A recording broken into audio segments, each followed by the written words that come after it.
Bienvenue dans le podcast Partage de coach. Je suis Charline, créatrice du mouvement Partage de coach et je suis ravie de vous accueillir ici. Partage de coach, c'est avant tout une communauté bienveillante, un espace où chacun peut révéler sa zone de génie, partager ses compétences et s'enrichir des expériences des autres.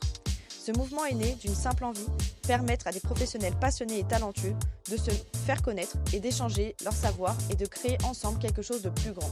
Parce qu'à plusieurs, on va plus loin. Dans ce podcast, vous découvrirez des parcours inspirants, des histoires authentiques et des échanges riches avec des coachs et des professionnels qui partagent leur expertise et leur humanité. Mon intention est de vous offrir un moment de connexion, d'inspiration et peut-être de transformation. Et si ce podcast vous donne envie d'aller encore plus loin, sachez que nous avons une communauté où nous organisons des conférences chaque lundi gratuitement. Les coachs que vous entendez ici animent également des ateliers plus approfondis sur des sujets précis pour vous permettre de grandir et d'évoluer. Si vous souhaitez rejoindre cette belle aventure, je vous mets le lien juste en bas. Alors installez-vous immédiatement et ouvrez vos esprits. Laissez-vous porter par cette belle aventure collective. Bonne écoute. Hello Charline, Hello. comment vas-tu? Bah écoute, ça va très bien et toi? Bah très bien, merci. Bon, on inverse un petit peu les rôles là aujourd'hui. Ouais, bah c'est très drôle. Ça fait super plaisir en tout cas de pouvoir t'interviewer à ton tour, toi qui a mis en place un petit peu tout ça, ces interviews, partage de coach. Donc c'est top de pouvoir enfin inverser les rôles. Il était temps, je suis très content. Bah moi aussi je suis contente, un peu stressée, mais ça va. Bon, est-ce que tu peux te présenter en quelques mots pour ceux qui ne te connaissent pas encore ou qui ne te connaissent que de loin? Je m'appelle Charline, j'ai 26 ans. Avant je faisais de la pâtisserie et j'ai décidé, du coup de changer de voie et de pouvoir, accompagner, les femmes à créer, des relations, plus épanouissantes avec, une personne qu'elles méritent. C'est génial de passer, de la pâtisserie à ça. Qu'est-ce qui t'a fait d'ailleurs passer de la pâtisserie à ça? Quand j'étais plus jeune, du coup, j'ai dû, arrêter l'école plus tôt.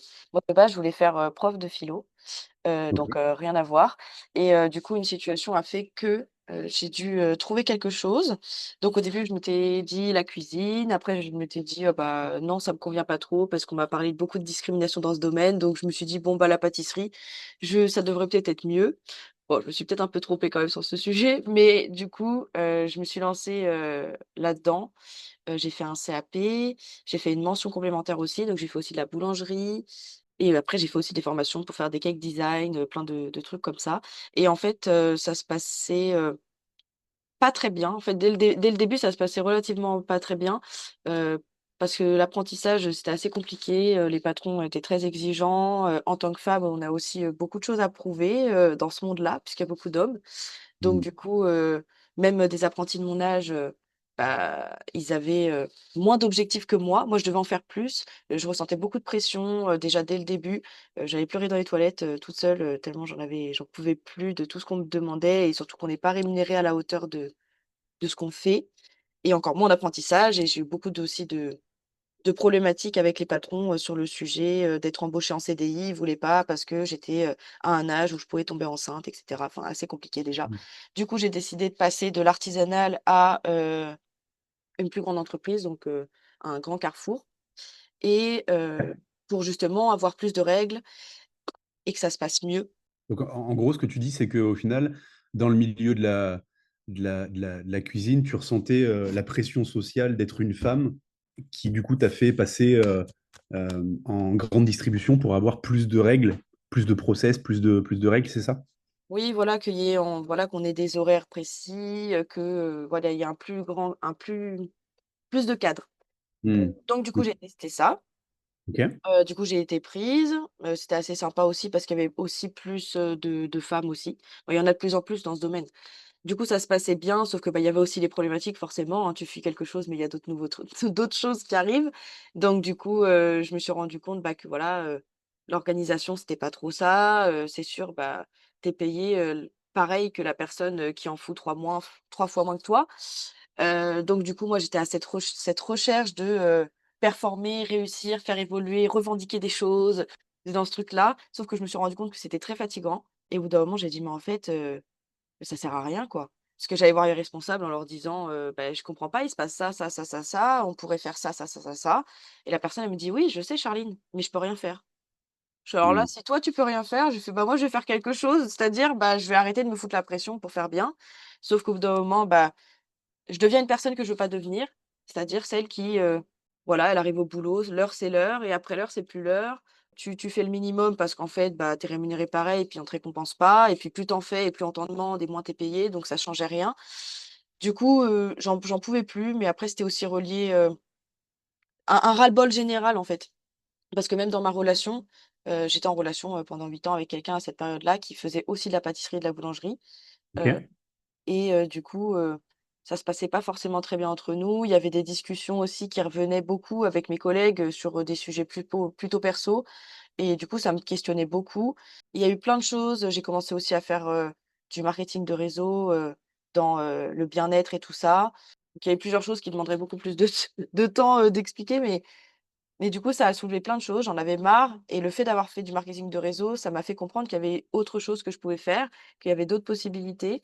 Parce qu'on m'a dit: «Oui, regarde des vidéos de développement personnel, écoute des podcasts, nin donc je Ouais. commence à écouter des vidéos, des podcasts et je me dis: «Oh, truc de ouf et tout». Ah, mais je pensais que enfin, genre, c'est comme si, il y avait un monde et puis en fait, il y avait un autre monde que je connaissais pas. Mmh. Donc du coup, je vois que ça bouge chez moi. Pour ceux qui connaissent pas, est-ce que tu peux expliquer en une phrase très simple ce que c'est le marketing de réseau pour ceux qui nous écoutent?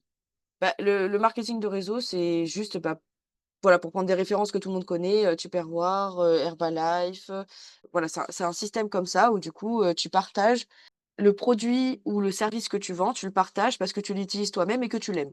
En gros, OK, c'est ça et le but, c'est plus tu es un bon client qui aime le produit, plus du coup, tu es le bon reflet d'un bon vendeur du coup qui va vendre naturellement et donc du coup, génial. j'avais commencé, à faire ça. Du coup, à ce moment-là, c'est quoi par rapport au parcours de la boulangerie, de la pâtisserie? Qu'est-ce qui te fait avoir envie de passer au marketing de réseau? Juste pour permettre de faire une espèce de petite roadmap pour les personnes qui nous écoutent de la vie de Charline. Alors c'est un peu je l'ai compris avec du recul, plus.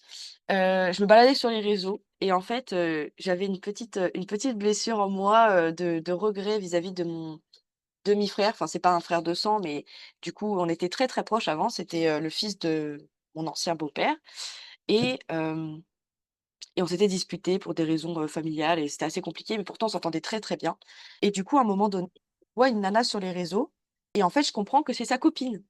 Mais nous, on n'avait plus du tout de contact avec mon demi-frère et du coup, je me dis: «Oh tiens, c'est intéressant». Donc déjà, j'ai un regard un peu, on va dire intéressé de reprendre contact avec mon demi-frère, à ce moment-là, sans m'en rendre compte. C'est-à-dire, je pense que vraiment que j'aime ce truc et du coup, donc je rentre en contact avec la personne, je cache pas du tout le fait que, bah, voilà, je connais le père de son chéri, je connais son chéri également et puis la situation était assez complexe. Mais du coup, dans ce domaine-là, c'est vrai que, bah, voilà, tu refuses pas quelqu'un qui veut bosser avec toi parce que du coup, bah, tu perds de l'argent. Donc déjà, je pense qu'il y avait ça qui jouait.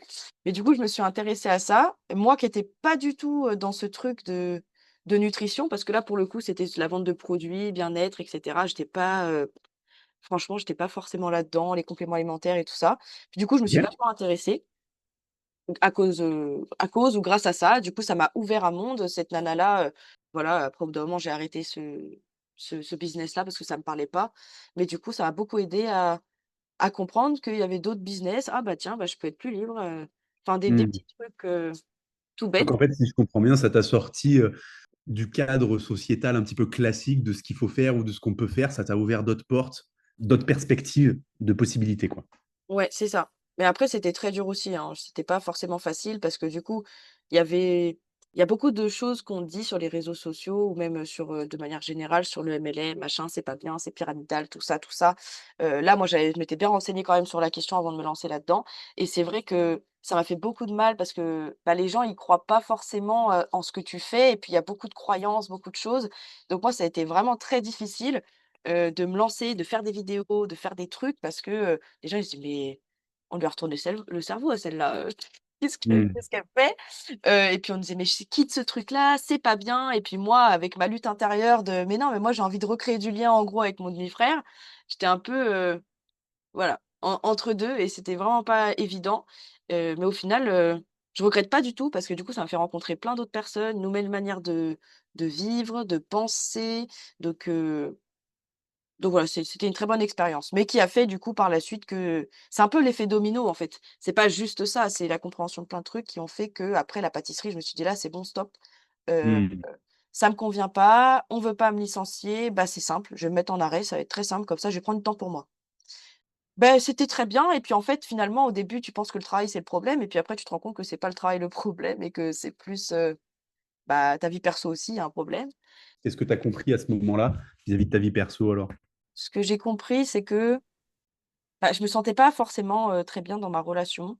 Alors, j'ai mis beaucoup de temps à mettre des mots sur ça, mais du coup, tu te retrouves tout seul chez toi. Tu fais, ton MLM de produits, donc tu continues à regarder des vidéos de développement personnel, tu commences à t'intéresser à des choses, tu te poses des questions qu'avant tu te posais pas.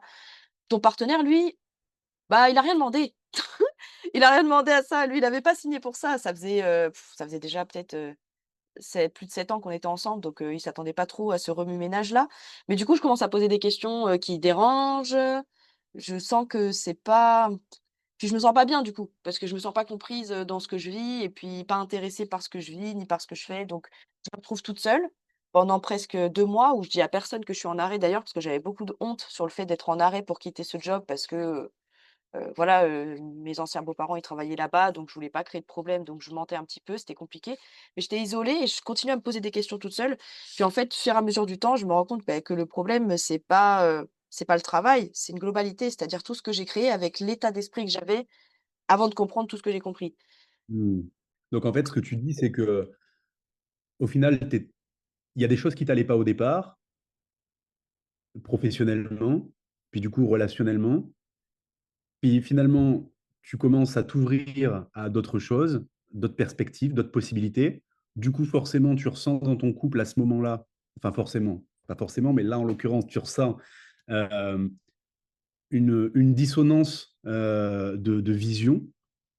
En plus, tu te sens pas forcément comprise et écoutée dans cette nouvelle vision à laquelle tu es en train de t'ouvrir. Et donc, il y a une vraie on va dire, séparation émotionnelle qui se crée, quoi. C'est ça, si j'ai bien compris? Oui, en sachant que ça faisait déjà un moment que ça commençait déjà à s'étioler un petit peu parce que moi, j'avais déjà des problèmes au niveau, plus, intime avec l'ancienne personne avec qui je partageais ma vie. J'avais fait j'avais fait du travail dessus, j'ai fait du vaginisme. Du coup, j'avais fait, des rendez-vous gynécologiques, il y a des gynécos, ils racontaient n'importe quoi. D'ailleurs, il faut faire attention avec qui on va consulter et aller vraiment chercher d'où vient le problème, parce que du coup, j'ai consulté, j'ai fait de la rééducation, j'ai fait plein de trucs et je pensais que c'était moi le problème. D'où le fait que je me sois investie là-dedans, puisque moi, j'ai vécu assez des violences, à ce niveau-là. Donc j'ai travaillé dessus, puis en fait, finalement, je sentais que malgré tout ce que j'avais fait, malgré toute la conscience que j'avais fait de la MDR, j'ai fait plein de trucs sur ça, bah, en fait, ça changeait pas forcément la relation. Ça allait pas forcément mieux. Je sentais que j'étais pas forcément plus à l'aise avec lui. Donc du coup, tu te retrouves isolé. Tu travailles plus, des questions que tu te posais déjà, tu as travaillé sur des choses et en fait, au bout d'un moment, tu te retrouves confronté à des vérités que tu peux plus fuir parce que tu vas plus au travail pour, fuir, penser à autre chose. Non, en fait, là, tu es chez toi tout seul à gamberger. Donc à un moment donné, ça a évolué sur, c'était plat et puis ça me convenait pas. Donc après je sais pas comment aborder ça, mais Donc là, en gros, c'était le moment où là, il y a eu un vrai mind shift dans ta manière dont tu voulais voir ta vie, quoi, finalement, si je comprends bien. ouais, ça a remis en question plein de choses, et c'était vraiment, vraiment pas évident.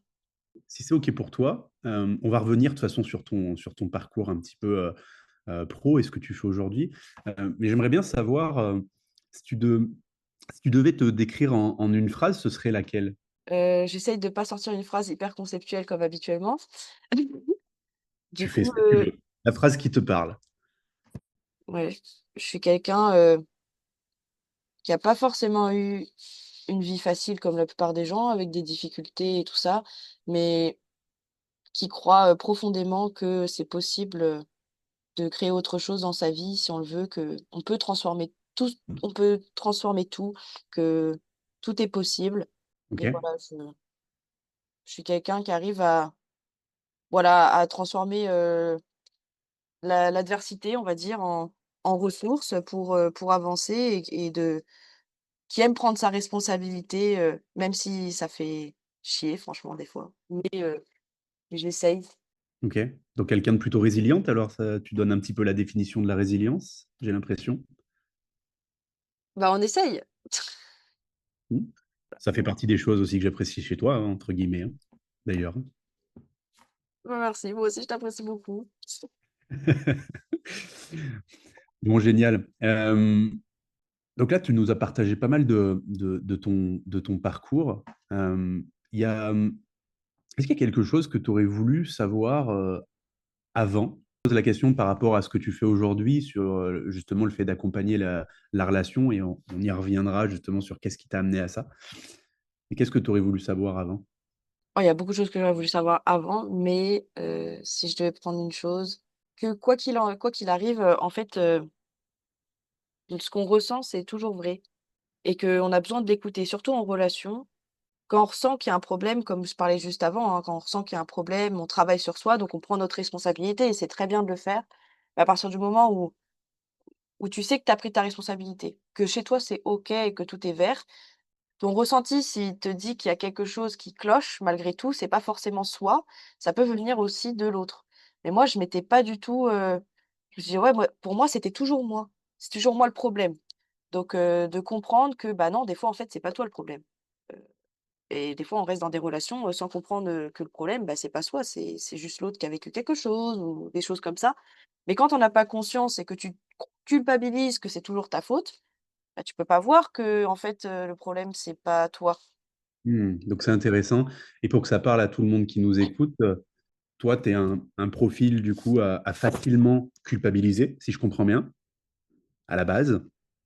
Mmh. Donc si je comprends bien, ce que tu aurais aimé qu'on te dise, toi en tant que personne qui avait tendance à culpabiliser, c'est qu'on te dise que, si tu ressens quelque chose, c'est que, il y a quelque chose à écouter et que c'est pas forcément de ta faute, quoi. Ouais, voilà, c'est ça. Mmh. Donc apprendre à se faire confiance, sur ce qu'on ressent, même si des fois, bah, c'est pas agréable parce qu'on préférerait, ressentir autre chose. Souvent, c'est pour ça qu'on l'écoute pas. Mais du coup, ouais, ça, qu'on me dise ça. OK. Qu'est-ce que ça t'a apporté dans la vie, le fait de comprendre ça? Bah, de me prioriser et vraiment d'aller au bout de ce que je ressens. C'est-à-dire que, quand je ressens, quelque chose qui est pas OK et que je sais que j'ai fait tout de mon côté, j'ose facilement, on va dire, faire miroir à l'autre de ce qui se passe, OK. sans forcément que moi je prenne toute la responsabilité et je pense que c'est important, c'est comme ça qu'on avance mieux. Heu, Mmh. donc voilà, après si je peux mettre plus de concret, là-dessus, c'est que moi par rapport à mon histoire, pour me rendre compte en fait justement que le problème que je ressentais depuis longtemps, il était réel.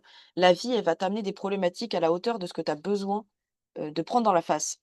Et le truc, bah, c'est très dur, mais du coup, moi, pendant cette période de transition, j'ai trompé du coup, la personne avec laquelle j'étais, mais pas dans le sens, enfin, je m'en suis beaucoup voulu, j'ai été très malade à cause de ça parce que, c'est pas du tout, quelque chose qui rentre dans mes valeurs, parce qu'on dit beaucoup ça, «Oui, c'est pas dans mes valeurs de tromper» et cetera. Moi, j'ai jamais voulu tromper personne.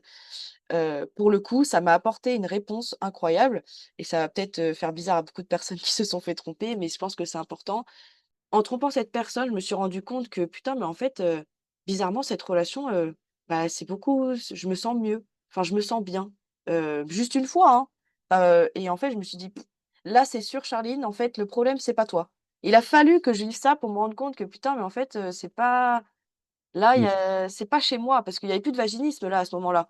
Et du coup, j'ai dû vivre ça et à ce moment-là, c'était clair dans ma tête. Je me suis dit: «Mais en fait, bah, là, le problème, c'est pas toi, c'est qu'il y a quelque chose qui joue chez l'autre». Et du coup, bah, après j'étais malade, enfin, il y a tout un passage d'acceptation de ce qui s'est passé parce que, bah, beaucoup de honte, beaucoup de culpabilité, beaucoup de choses comme ça. Et Oui. en fait, donc on en a discuté, on a parlé de ça et il voulait qu'on reconstruise quelque chose. Mais du coup, je m'étais dit: «OK, alors si on reconstruit quelque chose, par contre, je vais aller au bout de mon ressenti. Là, il se passe quelque chose et c'est hors de question que je signe pour une relation où, je me sens pas bien, et que je trouvais ça bizarre le parallèle, en fait. Heu et du coup, j'avais dit. Je lui ai dit directement, «En fait, je comprends pas, parce qu'avec l'autre personne, bah, entre guillemets, «c'était mieux», on va dire, mais pas dans le sens jugement de performance, hein, on n'est pas là-dedans, hein. Mais, Oui. c'est bizarre, je ressens quelque chose et c'est bizarre. Il me dit: «Non, non, rien», c'est rien, il est un peu vexé, mais en même temps, il me dit: «Mais non, ben, moi, j'ai rien, il se passe rien». Je fais: «Écoute, tu vas me dire ce que tu veux. Chez moi, je sais qu'il y a quelque chose, donc là, maintenant, tu vas me le dire». J'ai passé 1 heure à le travailler pour au final comprendre que, bah, en fait, les violences sexuelles que moi j'ai vécues, lui aussi en a vécu pendant 3 ans avec quelqu'un. Et là, je Ok. me suis dit: «Mais putain de merde, quoi». Je suis en fait, sur le coup, j'ai pleuré parce que, enfin, faut quand même aller, enfin, c'est quand même aller très loin pour découvrir ce gros secret que la personne n'avait pas partagé pendant, depuis qu'il est tout petit. Il avait dit Ouais. à personne. Donc j'ai beaucoup pleuré, à ce moment-là et je me suis dit: «Waouh, en fait, ça explique tellement de choses». Je fais: «Moi, je me sens pas bien» et au final, je me suis dit: «Mais putain, mais en fait, je me faisais du mal, là, ça fait 8 ans que je me fais du mal à avoir des relations avec cette personne». Mm. Parce qu'au fond, ça me faisait beaucoup de mal parce que quand quelqu'un a vécu des violences comme ça, tu as pas, le même rapport à la sexualité. C'est-à-dire que selon si tu as été victime de quelque chose, des fois tu as peur d'être l'agresseur, donc lui, c'était un peu son cas. Peur d'être l'agresseur, donc je vais très doucement, donc je prends une posture un peu d'enfant, mais sauf que c'est pas excitant, un enfant, hein. Enfin moi perso, c'est pour ça que c'était fermé, chose donc ça veut dire que moi, au contraire, c'est-à-dire que le message de mon corps était juste hyper, hyper vrai, en fait. Ouais. Et donc du coup, je me suis dit en même temps à ce moment-là: «OK, bon là, c'est énorme la montagne qui me tombe dessus». Je fais: «Mais en même temps, au moins on a la raison de ce pourquoi je me sens mal dans cette relation». Donc moi, je suis en mode, «OK, on va avancer comme j'ai pu faire avant, bah, je prends mes responsabilités, tac», enfin ça va très vite dans ma tête, hein. Tac, tac, tac, tac, on sait ça, viens, on va vers les solutions directes. Mais le la personne, elle était pas très, très là-dedans. C'est-à-dire que là, on venait de secouer quelque chose de très, très gros et en fait, lui m'a dit: «Bon là, je t'en ai parlé, mais là, je veux plus jamais en entendre parler». C'est hyper intéressant et inspirant ce que tu partages là. C'est donc finalement, tu sentais qu'il y avait quelque chose qui allait pas, tu te sentais pas en phase. Finalement, tu l'as trompé et le fait de l'avoir trompé, donc évidemment, tu as beaucoup culpabilisé de ça. Et le fait de l'avoir trompé, ça a permis de mettre sur le tapis un petit peu ce qui se passait pour lui, du coup, notamment les violences sexuelles que tu as vécues aussi et tu nous en parleras peut-être après, si le cœur t'en dit. Au final, qu'est-ce que ça a fait alors quand vous avez pu parler de ça et après coup? Bah, moi, au début, quand il me dit qu'il veut plus en parler, je prends du re je lui dis: «OK, bah, c'est normal». Je me dis: «C'est normal, en même temps, c'est pas facile et tout ça». Mais bon, 3 jours après, moi, dans ma tête, c'était: «Waouh, mais il faut faire plein de trucs, c'est bon, il faut qu'il résout ça parce que moi, c'est mort», enfin, je me dis: «Il faut pas qu'il reste comme ça», donc je prends un rendez-vous chez une sexologue spécialisée, dans, tout ce qui est violence, sexuelle, vraiment très poussée, qui travaille avec, bah, des gens qui sont en prison pour, enfin voilà, quelqu'un Ouais. de très expérimenté et il me dit: «Non, mais moi je veux pas y aller». Je fais: OK». Bon, déjà très dur pour moi d'accepter qu'il veut pas y aller parce que moi je me dis: «Mais attends, je peux pas te laisser comme ça, c'est-à-dire que là tu viens de me balancer une bombe, c'est mort». Donc du coup je lui dis: «OK, c'est pas grave, je vais prendre rendez-vous avec elle et moi je vais aller lui expliquer pour savoir ce que je peux faire».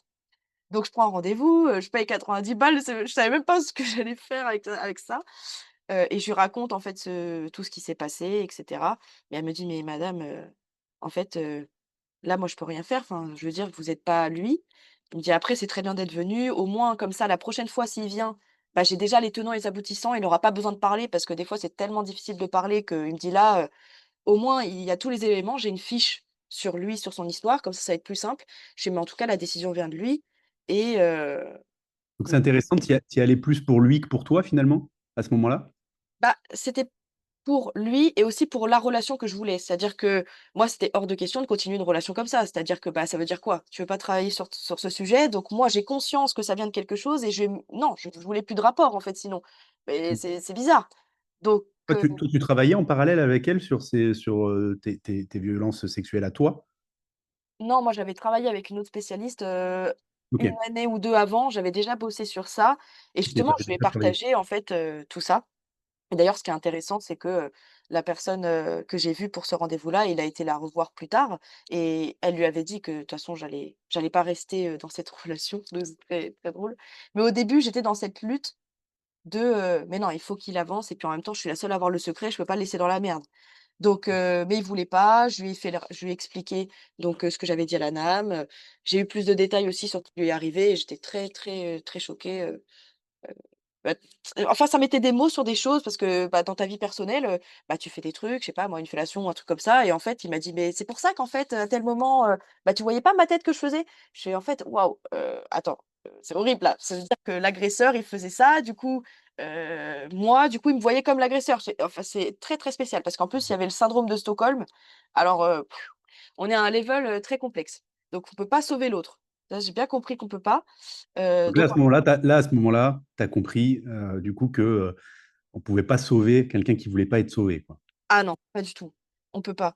Mais par contre, j'ai persévéré quand même pour aller jusqu'au bout des choses et en tout cas, je pouvais pas laisser, cette personne que j'aime énormément parce qu'au fond, bah, c'était une super personne et c'est très triste de voir à quel point quelqu'un peut être détruit par, un adulte, alors qu'au fond, c'est une très belle personne qui a juste été traumatisée. Mais du coup, par la suite, on essaye de reconstruire la relation, ça fonctionne pas, enfin moi je me sens pas bien. Lui, il fait comme si de rien n'était, mais moi, mon caractère, je fais pas comme si de rien n'était. J'ai besoin que ça soit vrai, j'ai besoin que ça soit fluide, j'ai besoin qu'on parle et c'était pas possible. Donc du coup, à un moment donné, il me dit: «Non mais Charline, là, il faut que je vende tel truc, enfin un appart et tout ça, donc si on reste ensemble et cetera, je sais pas si, est-ce que tu veux qu'on reste ensemble, quoi?» Je dis: «Bah écoute, est-ce que tu comptes faire quelque chose par rapport à cette spécialiste? Est-ce que tu comptes avancer sur ce sujet?» Il me dit: «Bah pour l'instant, en tout cas, j'ai pas envie». «OK». Et je lui dis: «Bah, de toute façon, c'est simple», je fais: «Si tu as pas envie, moi, je peux pas continuer comme ça». Je fais: «En fait, c'est pas possible». Donc en fait, à ce moment-là, je me suis surtout choisie parce que c'est un peu enfin, c'est pas égoïste, mais en même temps, c'est moi, je vais pas continuer à vivre ça, même si ça fait de la peine, même si c'est touchant, même si c'est tout ce qu'on veut. Je fais: «Mais en plus, ce n'est pas l'aider que de rester avec lui». Parce qu'au fond, je lui ai dit après par la suite, hein, parce qu'il a été très triste de cette situation, je lui ai dit: «Mais en fait, c'est très simple. Si tu ne travailles pas sur ça, bah, tu trouveras pas de fille avec qui tu seras épanoui sexuellement et c'est pas possible». C'est parce que moi, on s'était mis ensemble, j'avais 16 ans, je connaissais pas ce monde-là, je savais pas, donc j'ai appris un peu avec lui. Je fais: «Mais là, les filles que tu vas rencontrer, elles sont plus vieilles, elles ont de l'expérience, elles vont sentir les choses. Elles vont pas être aussi naïves que moi petite, enfin quand j'étais plus jeune». Mmh. Je fais donc quelque part, en le quittant, il était un peu les pieds au mur pour bosser sur ça parce que, bah, pour recréer une relation, chose qu'il voulait, bah, il avait pas le choix finalement. Parce qu'avec moi, il m'a dit enfin, ça aurait pris plus de temps, du coup, Mmh. pour pouvoir faire ça, parce que, bah, tu es en sécurité, puisque tu as une nana, donc pas besoin de bosser. Bah si, du coup. Donc là, tu t'es aperçu que finalement, ne voulant pas travailler sur lui, toi, pour toi, c'était trop et tu as mis fin à la relation.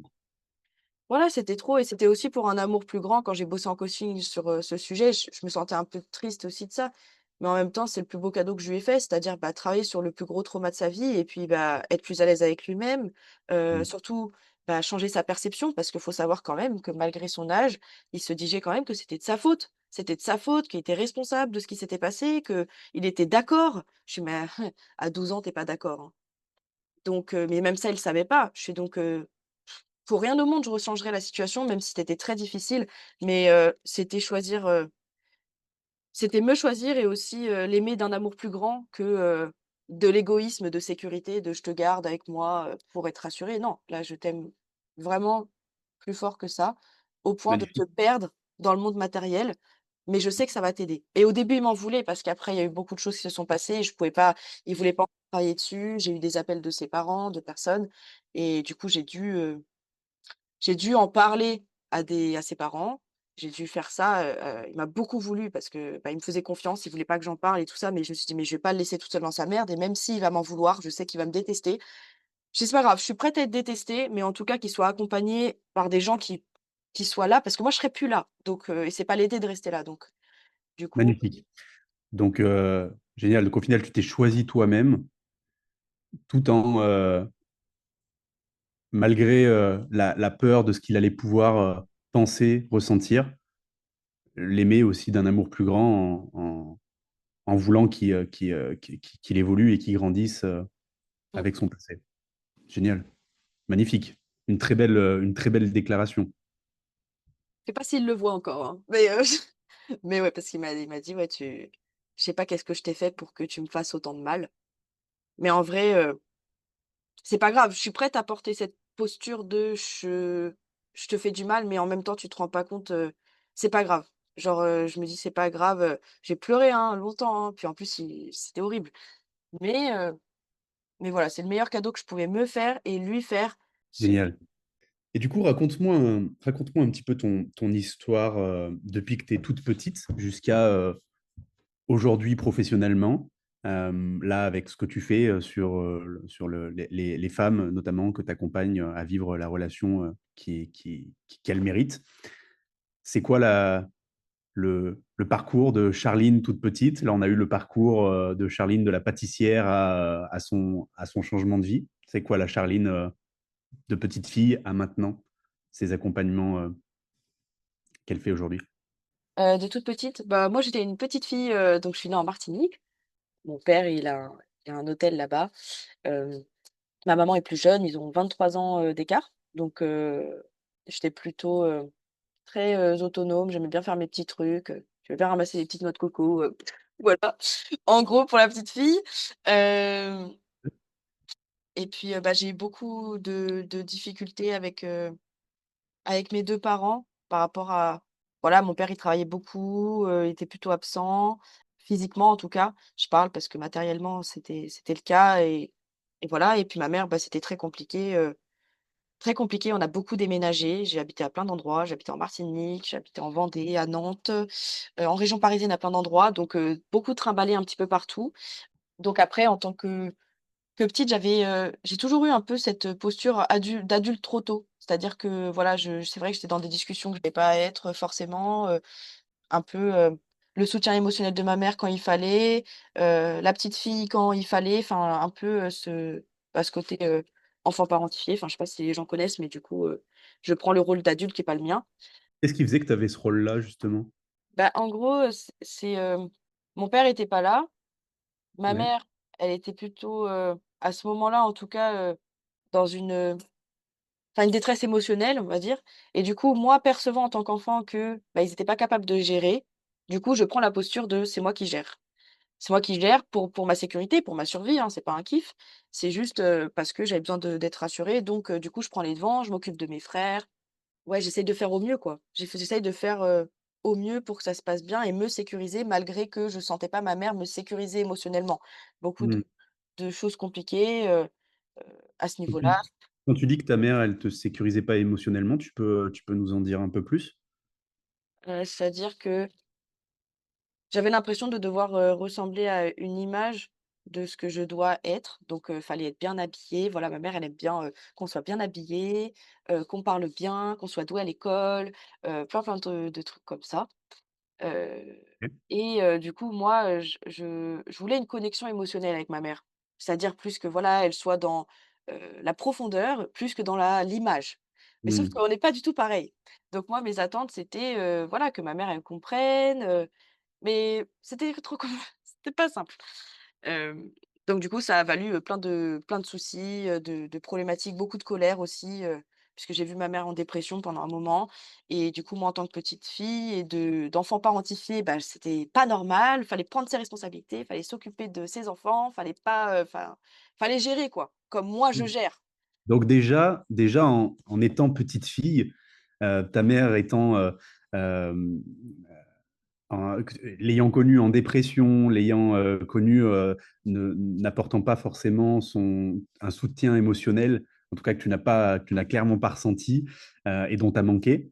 Au final, déjà à l'époque, tu étais déjà cette petite fille qui avance, qui est là pour driver les choses, pour on y va, on fait quelque chose, on transforme les choses. Tu étais déjà Ah oui. cette petite fille-là. Oui, si, si, j'étais déjà ça, mais une version un peu plus, brute. C'est-à-dire que, «Tu vas pas bien? Bah non, vas-y, viens, faut se relever et tout, on y va et tout» et puis il a beaucoup de colère aussi, voilà, j'étais pas dans l'accueil de ce qui se passait, j'étais en mode, petite fille pas contente. Mais c'était Ouais, ma manière à moi, de faire avancer les trucs, hein. C'était quand on voit plus OK. loin. Du coup, par rapport à ma mère, voilà, c'était assez compliqué, il y a eu des phases, j'étais un peu, seule face à moi-même, voyant un peu des défaillances, des choses, je ressentais en fait des dissonances un peu entre ce qui était dit et ce que je voyais. Je comprenais pas trop. Puis, vu qu'on te dit que ce que tu ressens, c'est pas OK, en gros que non, c'est pas vrai, du coup, tu es perdue. Tu sais pas trop, ce qu'il faut dire, ce qu'il faut faire, ce qu'il faut être. Enfin, moi, j'étais un peu paumée. Et puis mon père était pas forcément là non plus, donc pas de repère paternel vraiment, sauf pendant des vacances et tout ça, mais trop occupé donc j'étais à cette recherche un peu de reconnaissance, voyez-moi et en même temps, aimez-moi pour ce que je suis, mais moi je vous accepte pas comme vous êtes, enfin, c'est un peu Mmh, compliqué, quoi. OK. Et du coup, tout à l'heure, tu nous as parlé des violences sexuelles que tu avais subies. Est-ce que tu es, OK de nous en parler? Oui, oui, on peut parler de ça. À quel moment ça s'est enfin, à quel moment ça s'est passé, dans ton parcours et comment ça s'est passé, si c'est OK pour toi d'en parler? Bah, alors ça c'est arrivé 2 fois à 2 périodes différentes. C'est arrivé quand j'avais 9 ans, mais donc là, c'est plus, c'est des attouchements, quand on nous avait mis à garder chez des personnes et du coup, moi je dormais dans la chambre avec, enfin dans le salon avec mon petit frère et il y a, le fils de la personne qui avait à peu près 14 15 ans, qui est venu dans la nuit et puis moi par peur, j'ai fermé les yeux et en gros, il m'a fait des trucs. Enfin moi, j'avais 9 ans, je savais même pas ce que ça voulait dire. Je me dis: «Putain, c'est quoi ce truc, quoi?» Enfin, dans ma tête, je me sens que je suis, c'est bizarre, c'est très bizarre. Mmh. Parce qu'en même temps, tu ressens du plaisir, c'est ça serait mentir, d'ailleurs, c'est très dur à assumer pour beaucoup de personnes ça. Tu ressens du plaisir, mais tu ressens que c'était pas OK et c'est très du coup, tu es un peu paumé, c'est-à-dire que ouais, mais j'aurais dû dire quelque chose et tout, mais au final, C'est génial c'est génial que tu puisses, voir et assumer et dire haut et fort justement que, bah, il y a aussi une part de plaisir qui clairement doit être extrêmement difficile à assumer. C'est très fort de ta part et très authentique de le partager. bah oui, c'est pas facile parce que c'est pas voulu, mais Bah, ouais. c'est mécanique, en fait. À un moment donné, le corps, il fonctionne comme ça, hein. C'est même, comme, je parlais de mon ex, tout à l'heure, c'est pareil, hein. Quand il faisait des choses, il y avait des réactions corporelles que tu peux pas lutter. C'est-à-dire que tu ressens des trucs, il se passe des trucs. Tu peux pas, c'est comme ça. Mais il y a une différence entre le mécanique et le plus profond, voilà, pour expliquer ça, mais donc il y a eu cette période-là. OK. Heu, Et il y a eu autre chose du coup? oui, Aussi? il y a eu autre chose du coup, et du coup plus, vers, mes 22 ans, donc c'est il y a pas si longtemps que ça. Là, là, c'est vraiment un viol pour dire. Alors c'est très spécial à dire, hein, parce que bon, les viols qu'on entend, c'est pas forcément, tu es habillé, je sais pas comment et puis tu te balades dans la rue, puis quelqu'un te prend par surprise, hein, c'est pas comme ça. Donc c'était à une fête, j'étais partie avec, la plateforme de voyage, que mon chéri aussi avec moi développe et du coup, je fais cette première expérience-là, je connais personne, je rencontre plein de monde, super sympa, hein. Puis il y a une des personnes avec qui j'avais discuté, avec qui on s'entendait bien. Moi, j'avais fini ma relation avec mon ex, j'étais un peu en redécouverte de moi-même, j'avais jamais été forcément toute seule, donc compliqué cette période-là. Puis je me disais: «Oh bah, en vrai, lui, il est sympa, tu vois? Il me fait rigoler et tout, c'est cool». Puis on boit un petit coup, tranquille, on profite des vacances, et au bout d'un moment, il me dit: «Bah, viens, on va aller dans la chambre». Donc moi, j'avais un peu bu, j'étais un peu pompette, mais bon, ça va.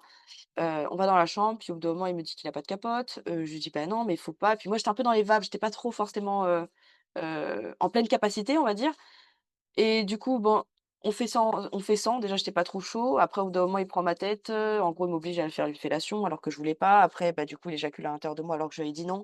Enfin, tous ces trucs-là. Alors qu'au départ, la relation sexuelle en soi, elle était OK, au départ.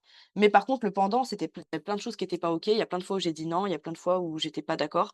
Mais au final, et puis après, il m'a sorti une phrase à la fin, j'oublierai jamais. «Ah là là, ça fait du bien, de prendre du plaisir sans penser à l'autre». Alors là, franchement, Comment tu l'as vécu cette situation? Parce que c'est quand même, c'est des choses dont on entend parler de plus en plus aujourd'hui et tant mieux. Le fait, bah, au départ, il y a quand même un accord mutuel de, ben, oui, il va y avoir relation, et en même temps, dans le pendant, d'un coup, il y a un espèce de switch qui se fait de l'un et de l'autre et où là, l'accord n'est plus du tout là. Comment tu l'as vécu toi ça? Quel impact ça a eu et comment tu l'as vécu? bah, au début, j'étais dans le déni, genre dans le déni de ce qui s'est passé. Donc pour moi, il y avait pas eu de problème. Mais je l'ai vu plus après. Parce qu'en fait, à ce moment-là, voilà, je me rendais pas compte que c'était pas OK. Je sais pas, c'est comme si tu te coupes de ton corps, je sais pas comment expliquer, mais du coup, il se passe des trucs, mais Une espèce de dissociation, quoi.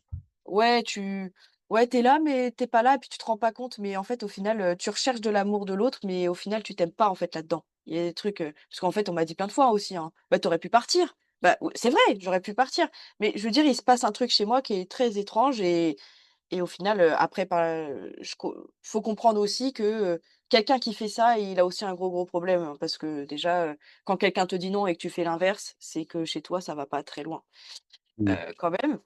Mais moi, je l'ai vécu, plus avec du recul, parce qu'après la personne en lui-même, il a embrassé d'autres personnes juste après. Enfin voilà, après je me suis dit: «Waouh, je dans quel monde je suis?» Je fais: «Moi, je pensais pas que c'était comme ça», parce que moi, je sors d'une relation quand même plutôt sécurisante, plutôt simple, hein. Je suis pas quand même, j'ai connu une relation, c'était cool en soi, même s'il y avait des problèmes, je me dis: «Putain, il y a des humains comme ça qui existent? Genre, qui me veulent me faire du mal, qui font des trucs comme ça?» Je moi, j'étais pas prête à ce monde, en fait. Mmh. Donc À ce moment-là, ce que tu dis, ce que je comprends, c'est que tu as été, dans une posture totalement paralysée finalement à ce moment-là, un peu choquée et du coup paralysée, quoi. oui, parce que je comprenais pas. Je comprenais pas et puis j'ai quand même dit, le lendemain, hein, j'ai quand même dit: «Tu sais, ce que tu as fait, c'est pas normal, hein». J'ai fait: «Là, c'est pas normal et tout». J'avais quand même conscience. Mais lui, il dédramatisait. Il me disait: «Mais non, mais c'est bon, on est des adultes, on est consentants, c'est bon, c'est rien» et cetera. Mmh. Du coup, j'ai coupé tout contact. Il essayait de se rassurer, quoi. Ouais, Mmh. mais je sentais bien que c'était pas bon et même, tout le week-end, il a essayé de venir me parler. J'étais avec des personnes, vu que j'étais pas très, très bien, du coup, pour cette première expérience de voyage, parce que je voyageais pas beaucoup avant. Donc là, j'ai trouvé des personnes qui étaient assez sympas et j'essayais de fuir cette personne, qui revenait, hein, puis qui revenait, enfin vraiment très toxique ce comportement-là, en fait, de revenir et du coup, par la suite, j'ai coupé tout contact avec lui. J'ai essayé de me protéger à fond et au bout d'un moment, vu qu'on fait des événements, je me suis retrouvée à un événement où il était encore présent, mais c'était peut-être, 6-7 mois plus tard et au bout d'un moment, donc je lui dis: «Mais tu sais ce que tu as fait, c'est un viol, hein». «Ah non, mais me dites pas ça, non, non, non», parce qu'il me courait encore derrière à l'événement pour venir me parler, pour qu'on reparle ensemble. Je fais: «Mais Mmh. quand même grave, quoi». Et il me dit: «Non, dis pas ça» et cetera et puis, en fait, moi, toujours un peu, dans cette, dépendance affective aussi, cette recherche un peu d'être aimée et cetera et puis, vu qu'il courait beaucoup derrière moi, du coup, j'ai commencé à banaliser comme lui ce qui s'était passé, OK. parce que j'étais un peu sous une forme de déni à moitié, enfin, c'était très étrange Mmh. et du coup, il se repasse sur avec cette personne à ce moment-là et du coup, on se revoit, on se reparle, vite fait et on se revoit à un autre événement, on va dire plus d'1 an après, bah, ce qui s'était passé et du coup, là, il se repasse quelque chose avec lui et il y a même mes amis m'ont dit: «Mais Charline, mais tu es folle ou quoi, genre, tu fais n'importe quoi là». Puis je me dis: «Putain, en vrai, tant que tu as pas compris quelque chose, tu es capable de te faire énormément de mal». Parce que du coup, j'ai donc re eu des rapports, mais du coup voulus avec cette Ouais. personne. Donc là, il y a pas eu de trucs forcés, il y a pas eu de trucs comme ça. Mais du coup, je me suis dit: «Waouh, tu t'aimes tellement pas là quoi». Genre, Hyper intéressant. Donc en fait, c'est hyper, c'est génial ce que tu partages là. Je suis sûr que ça va apporter de la valeur à beaucoup de monde. C'est que à ce moment-là, en étant dans le déni, finalement, ça t'a fait banaliser les choses et du coup, c'était tellement banalisé que finalement, tu es même retourné dans, dans «l'événement du mal» finalement, entre guillemets, quoi. mmh, c'était ultra toxique. Mais en fait, j'ai mis beaucoup de temps à comprendre plein de choses. Enfin, c'est tout un cheminement, hein, de prise de conscience. Genre, Mmh. et après je me suis dit: «Mais en fait, c'est vraiment pas normal, c'est vraiment pas normal ce qui se passe». À quel moment tu as eu ce switch de: «Mais en fait, c'est vraiment pas normal», ce switch de te dire aussi, «Je suis capable de faire ça tellement que je m'aime pas». À quel moment tu as eu ces prises de conscience, hyper puissantes? Mmh. Comment ça s'est passé pour qu'il y ait ce switch? Alors c'est plus, des discussions, avec heu, des amis proches et tout, où du coup, bah, même on s'était embrouillés parce que, bah, genre elle s'était engueulée avec le gars, carrément. Elle était venue pendant la soirée et elle lui avait dit, «Mais tu arrêtes avec Charline, tu la laisses tranquille». Sauf que, elle avait raison, mais moi je me laissais faire, donc elle pouvait dire ce qu'elle voulait. Donc, à force de discuter et petit à petit, je me rappelle, j'ai envoyé un message à cette personne, qui s'appelle Jasmine. Heu et je lui ai dit: «Beh, en fait, je suis désolée, mais j'étais tellement dans une dépendance affective et dans un mal-être quelque part, un manque d'amour, que du coup, j'étais prête à, voilà, quelque part, bon, pas coucher avec tout le monde parce que c'était pas le cas, mais dès que quelqu'un me portait un peu plus d'intérêt ou que je paraissais un peu plus, aimée, bah, du coup, bah, OK, bah, peu importe, je suis prête à tout accepter», mais pas du tout. Bon, maintenant, c'est plus trop le cas, hein, c'est pas le cas, mais du coup, c'est venu petit à petit et puis après, je suis aussi rentrée, dans l'école de coaching.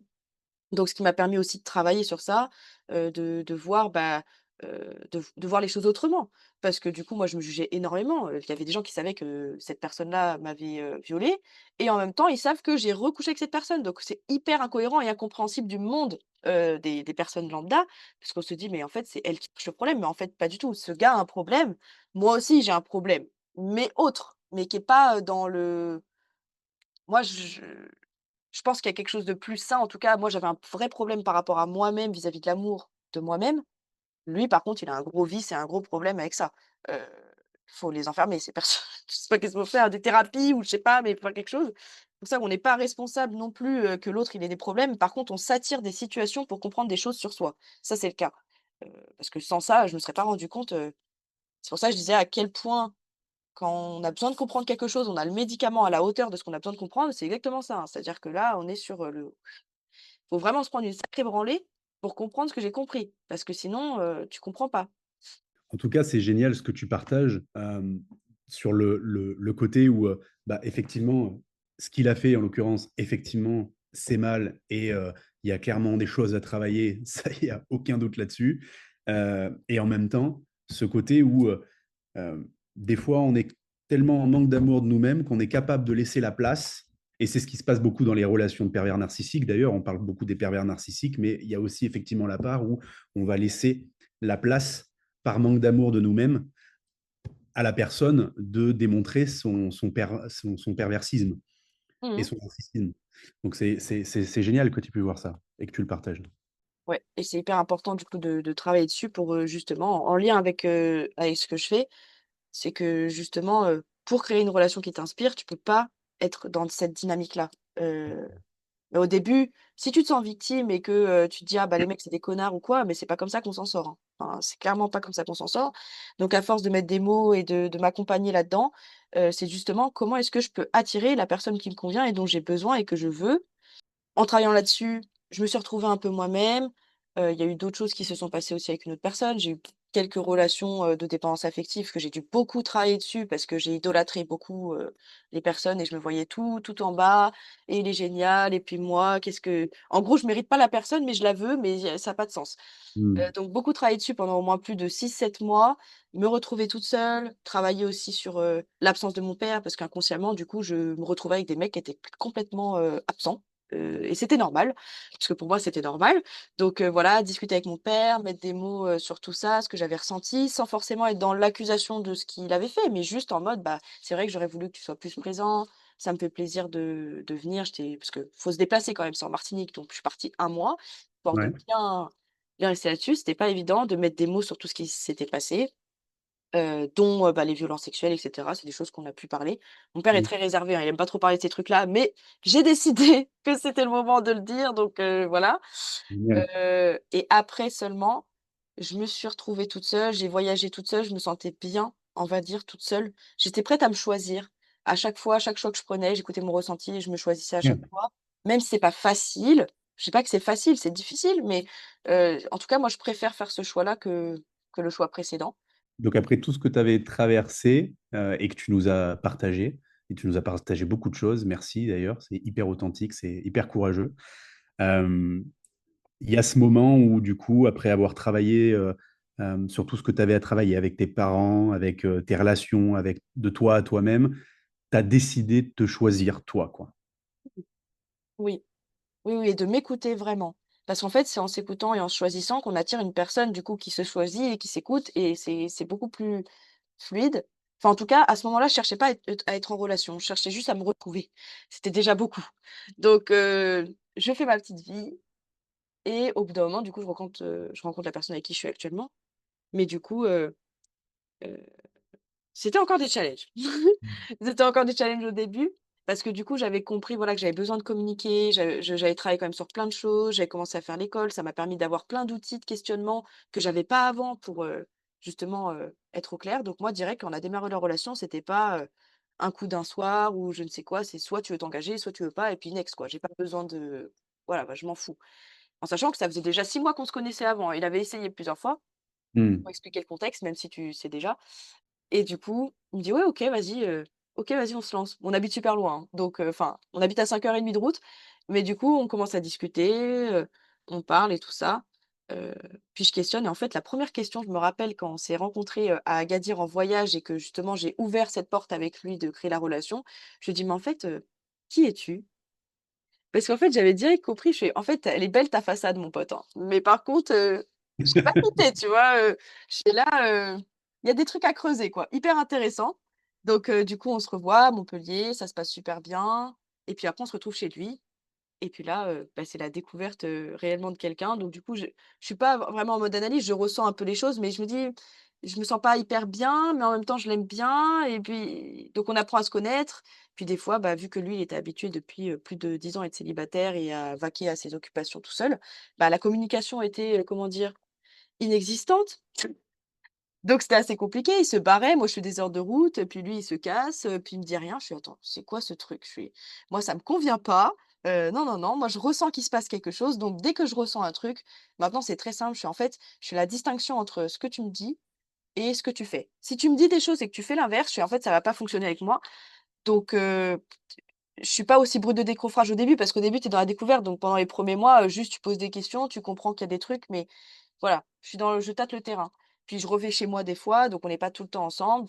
Parce que tu as dit quelque chose d'hyper précieux qui, moi, me parle beaucoup, et c'est pour ça aussi d'ailleurs que j'ai voulu qu'on travaille ensemble, c'est cette notion d'incarner. Tu disais, tu dis des choses et finalement, il y a une dissonance entre ce que tu dis et ce que tu fais. Donc il y a vraiment cette notion d'incarnation, de comment on incarne, qui est importante pour toi, quoi. Ah oui et puis surtout que c'est hyper révélateur, pour ce qu'on veut créer. C'est-à-dire que moi, j'écoute pas ce que tu me dis, j'écoute ce que je ressens et ce que je vois. C'est pas, enfin, en soi, tu peux me raconter tout le pipeau du monde, mais par contre, quand tu es blessé émotionnellement, en dépendance affective, on te dit plein de trucs, tu as envie d'y croire. Mais dès que ça va mieux, déjà, tu commences à être plus aligné avec ce que tu ressens et c'est ça qui est incroyable. Mais Guillaume, lui, il est pas dans ce truc-là. C'est-à-dire que moi, je débarque avec, donc toutes ces schmilblick, tout ça, mais lui, il est dans dans son quotidien, il est pas trop dans cette réflexion. Donc ça a mis du temps. On s'éloigne un peu, géographiquement, puis au bout d'un moment, je sais pas, on pète un câble, ça se passe pas bien, ça me convient pas, je fais: «Attends, mais qui veut créer une relation avec toi, en fait, de cette manière-là? Tu es absent, tu es pas là, tu es tout le temps en train d'aider tout le monde et puis, en fait, moi, je passe en dernier plan parce que forcément, dès que tu as aidé tout le monde, donc tu ta mère, tu ton père, tu ta famille, tu tes amis, tu fais ton sport. Après, bah, il y a toi, faut t'occuper de toi quand même à un moment et puis après, il y avait moi. Je fais: «Mais du coup, enfin, ça va pas le faire, quoi». Je fais: «Là, franchement, c'est pas possible». Je lui fais: «En fait, à quel moment est-ce que tu te respectes?» Enfin, j'allais vraiment dans, heu le miroir, heu, ouais, voilà, qui fait c'est vraiment de l'amour, mais c'est pas très plaisant. Hmm. Donc du coup, je dis: «Mais en fait, là, enfin, si on doit créer quelque chose ensemble, enfin, moi, j'ai envie quand même d'être un minimum une priorité pour toi». J'ai fait mais il y avait beaucoup ces croyances sur la liberté: «Oui, non, mais en fait, je vais perdre ma liberté» et cetera. Donc là, j'ai fait preuve plus de recul. J'étais pas centrée sur moi, sur le fait que, je vais, si je dis quelque chose, je vais perdre la relation. Ah bah, s'il dit ça, c'est qu'il m'aime pas. Ah bah, il est méchant avec moi. Pas du tout. Je suis pas du tout là-dedans parce qu'en fait, je m'en fous qu'il m'aime, qu'il m'aime pas. Je suis juste moi-même et je pose des questions parce que tout ce qu'il dit, ça m'intéresse. À partir du moment où il m'a dit: «En fait, Charline, je sais pas comment créer une relation. Je veux créer une relation avec toi, mais je sais pas comment faire». Ça a tout changé parce que dès qu'il me disait quelque chose, j'étais plus: «Ah ouais, qu'est-ce qui te fait dire ça?» J'essayais de comprendre. Quand tu me dis liberté, si on est ensemble, par exemple, qu'est-ce que tu perds comme liberté? Qu'est-ce que tu as l'impression de perdre? Et du coup, il m'expliquait sa manière de penser, mais il y avait aucun jugement de ma part et puis au bout d'un moment, je lui dis: «Oui» et en même temps, j'essayais de lui faire voir un peu l'autre côté de la pièce, donc utiliser juste les outils de coaching, quoi, qu'on nous apprend et Donc puis c'est hyper voilà. intéressant. C'est hyper intéressant ce que tu dis, c'est que au final, ce qui a vraiment permis de transformer votre relation qui a eu son lot de complications au départ, c'est vraiment le fait d'être dans l'écoute, la véritable écoute, c'est-à-dire la compréhension. Qu'est-ce que tu veux me dire? Lui, du coup, ça lui permet d'avoir un espace de sécurité qu'il n'a peut-être pas forcément l'habitude d'avoir. Du coup, il s'ouvre à toi. Du coup, toi, tu essaies de comprendre. Et du coup, vous arrivez à en faire quelque chose. Bon, je vous connais tous les deux. Vous êtes très mignons tous les deux. Euh, et vous avez une relation effectivement qui est super inspirante, même dans les désaccords d'ailleurs. Je le partage, donc, parce que vous arrivez à en faire des choses qui sont très inspirantes. Donc, du coup, c'est vraiment cette ouverture à l'autre qui a commencé à tout transformer chez vous, du coup. C'est ça. Mais pour faire ça, on a besoin, en fait, de se rassurer soi-même et d'avoir déjà, un minimum confiance, enfin, une estime de soi, qui est quand même déjà je dirais pas totalement parce que c'est pas mon cas, sur plein d'autres sujets, mais par contre sur ça, je sais que j'étais prête à tout, dans la relation. J'étais prête à tout dire, même si c'était perdre la relation. C'est-à-dire qu'en fait, c'est simple, moi ça me convient pas, Et puis si ça lui convenait pas, en fait, beh, c'est pas grave, si on arrête la relation, si c'est vraiment pas possible et que ça convient pas. Mais si déjà, quand on veut dire quelque chose, on on n'a pas envie de perdre l'autre, bah, en fait, on se bride dans notre message et du coup, il y a un truc qui est faussé. Enfin, C'est génial parce que dans ce que tu partages, là, par rapport à ce que tu partageais tout à l'heure avec tes relations précédentes, qu'elles soient sérieuses ou non sérieuses, il y a vraiment cette différence de là aujourd'hui, tu te respectes et bah, si ça va pas, bah ça va pas et c'est ok et on fera et je ferai autre chose et ça fait une énorme différence. C'est très inspirant de voir la différence. ouais, mais c'est vrai que c'est pas simple, hein, et c'est un grand parcours quand même. Et en même temps, quand je crée la relation avec Guillaume ou même peut-être on sait pas ce qui peut se passer dans la vie, hein, peut-être une autre personne, j'en sais rien. J'espère que ça sera avec Guillaume, mais on sait pas. Heu, c'est je suis pas avec lui pour, juste être avec quelqu'un. Je suis pas avec quelqu'un parce que j'ai besoin de quelqu'un. Je suis avec Mm. quelqu'un pour créer la relation qui m'inspire. Donc après, si on n'est pas en accord, bah, c'est OK. Mais après jusqu'à maintenant, en fait, ce qui s'est plutôt passé, c'est que lui, il me fait découvrir des choses chez moi je lui fais découvrir des choses chez lui. Il a développé surtout une ouverture, une écoute émotionnelle parce que du coup, quand tu es avec quelqu'un qui te pose des questions, qui s'intéresse alors que jamais personne l'a fait parce que, bah, la plupart des gens, ils sont pas, vraiment, dans ce truc-là. Du coup, on arrive à notre rythme, à se poser des questions. Plus moi, je prends ma responsabilité de poser des questions et d'amener ce que je veux dans la relation, plus du coup, lui, il pose des questions qu'il posait jamais avant. Mm. Heu et en fait, c'est ce côté, voilà, dans la relation, on s'en fout de qui a raison, qui a tort. Ce qui nous intéresse à nous, c'est, d'aller vers ce qui nous inspire vraiment, et puis, bah, si un jour, ce qui nous inspire vraiment, c'est plus ensemble, bah, c'est OK, c'est pas grave, en fait. Très inspirant ce que tu viens de partager sur la notion de on s'en fiche de qui a raison, qui a tort, parce que souvent, c'est vrai que dans les relations, et tu le sais aussi, il y a souvent cette notion d'ego qui fait partie de nous aussi, qui est là.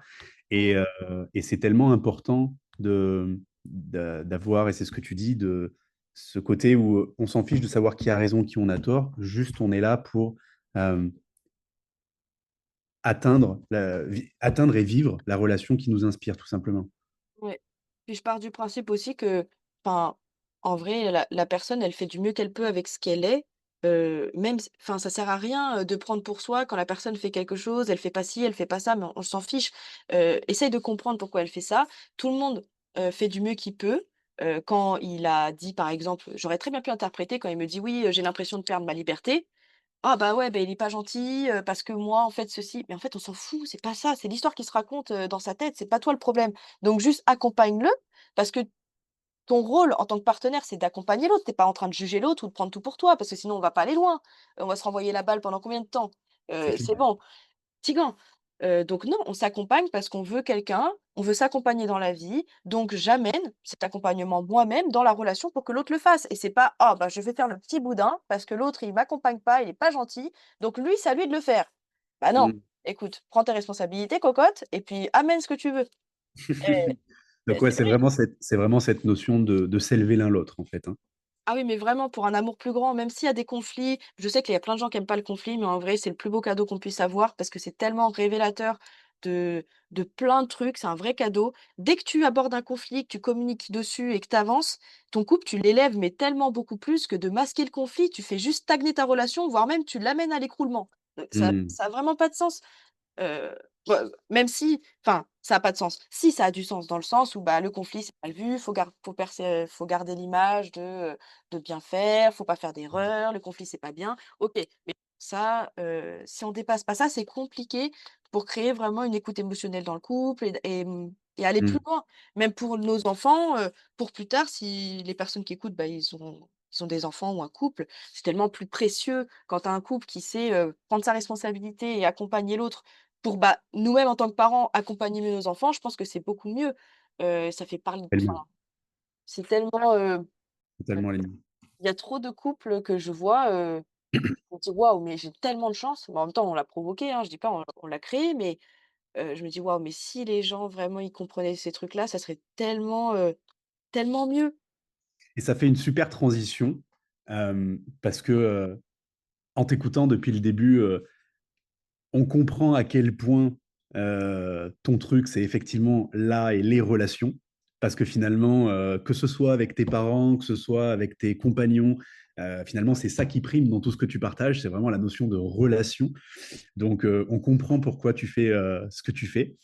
Et justement, ça m'intéresse de savoir qu'est-ce qui t'a poussé à choisir, avec tout ce que tu nous as partagé, là, justement, cette spécialité d'accompagner la relation, à vivre la relation qui nous inspire et qu'on mérite.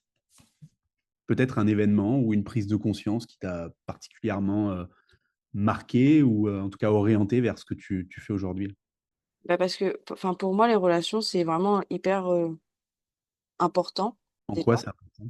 Bah, c'est important parce que c'est ce qui base un peu toute notre vie, c'est-à-dire qu'on sera toujours confronté à des relations, bah, dans le domaine du travail, dans la famille, dans notre relation de couple. Enfin, je veux dire, on est tout le temps en relation. Même quelqu'un, qui aujourd'hui veut pas de relation, c'est compliqué.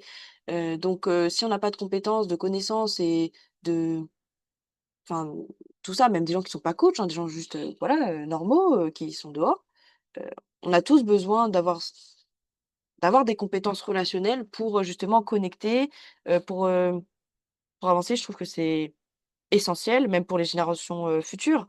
C'est de notre responsabilité de créer des relations puissantes où chacun se responsabilise pour justement l'apporter, dans le monde et ça part de nous. Il suffit pas d'attendre que les autres changent pour, justement créer une relation. Non, il suffit juste que toi, tu fasses quelque chose. Donc je trouve ça hyper puissant parce que, bah, tu peux créer ce que tu veux, en fait. Génial. Donc c'est vraiment cette notion de les relations étant partout autour de nous, telles qu'elles soient, c'est vraiment cette notion de prendre notre responsabilité à être le leader de nos relations pour justement permettre de s'élever soi, s'élever les autres, élever le monde, du coup, après en cascade. Oui, c'est sûr, mais j'en suis persuadée, hein. Hmm. J'en suis persuadée, puis je le vois concrètement dans la relation parce que, bah, on est d'accord que Guillaume, il en serait pas là aujourd'hui, si lui, il le voulait pas, hein, ça c'est sûr. Je peux pas sauver quelqu'un, j'ai bien compris. Mais par contre, à partir du moment où tu as quelqu'un en face de toi qui veut créer une relation et qui sait juste pas comment faire, comme la plupart des gens, hein, il y en a plein qui rencontrent quelqu'un: «Ah bah, ça va pas comme je veux? Bon bah, salut!» Ah bah, super, ça veut juste dire: «Bah, OK, ça me convient pas donc je me casse», mais à quel moment tu l'aimes pour ce qu'il est dans l'endroit où il en est? Non. Hmm. Donc ça a juste pas de sens et je le vois très bien, aujourd'hui, dans les faits. Il se pose des questions qu'il se posait pas. Il a des relations beaucoup plus profondes qu'avant, il a beaucoup plus d'estime de lui.